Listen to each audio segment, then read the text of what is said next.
In the quiet village of Borley, Essex, stood a large Victorian mansion that would become known across the world as the most haunted house in England.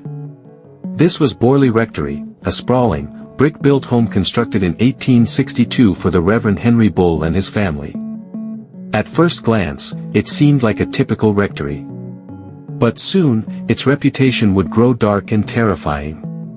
From the very beginning, the house was plagued with strange stories.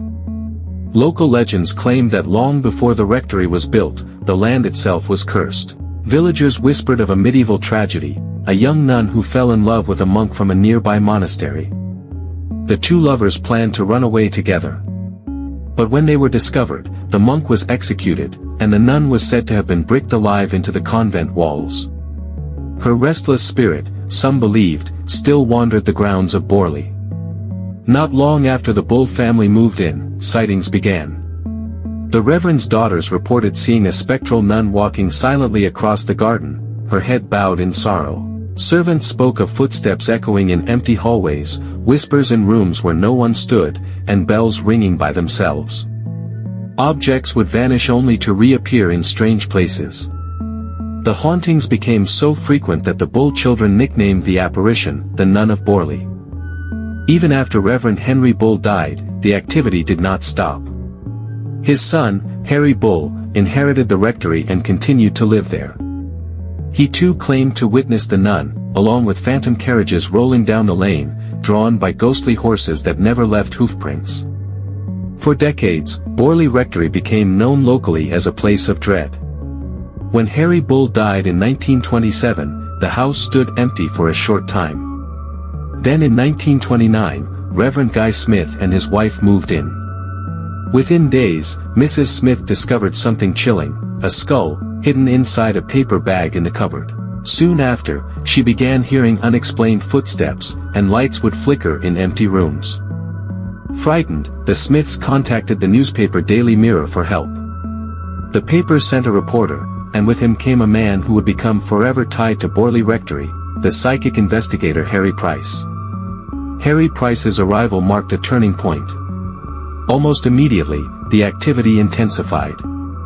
Stones were thrown, vases shattered, and messages began to appear scrawled on the walls.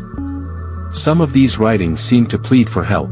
One, in particular, addressed the new rector's wife directly, "Mary Ann, please help get." It seemed as if a trapped spirit was trying to communicate. Mary Ann Foyster, the wife of Reverend Lionel Foyster, became the center of many of the disturbances. Between 1930 and 1935, the Foysters endured terrifying experiences, objects hurling across rooms, windows shattering, and Mary Ann herself reportedly attacked by unseen hands.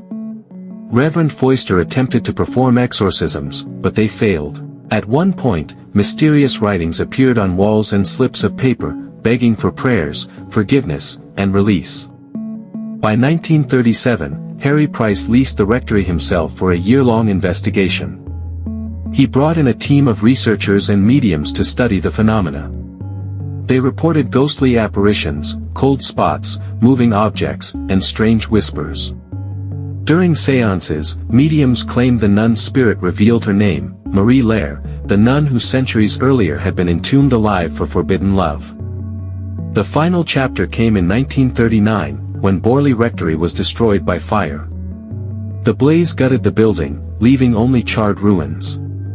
Even then, witnesses reported seeing ghostly figures moving among the flames, as if the spirits of the house were unwilling to leave. To this day, the site where Borley Rectory once stood is regarded as cursed. Visitors claim to feel sudden chills, to hear faint bells in the wind, and some even say they have seen the ghostly nun walking where the rectory's garden used to be. Was Borley Rectory truly the most haunted house in England, or was it the result of exaggeration and trickery? Skeptics argue Harry Price fabricated much of the evidence. Believers insist the sheer number of witnesses cannot be ignored. But one thing is certain, the story of Borley Rectory remains one of the most chilling legends in paranormal history.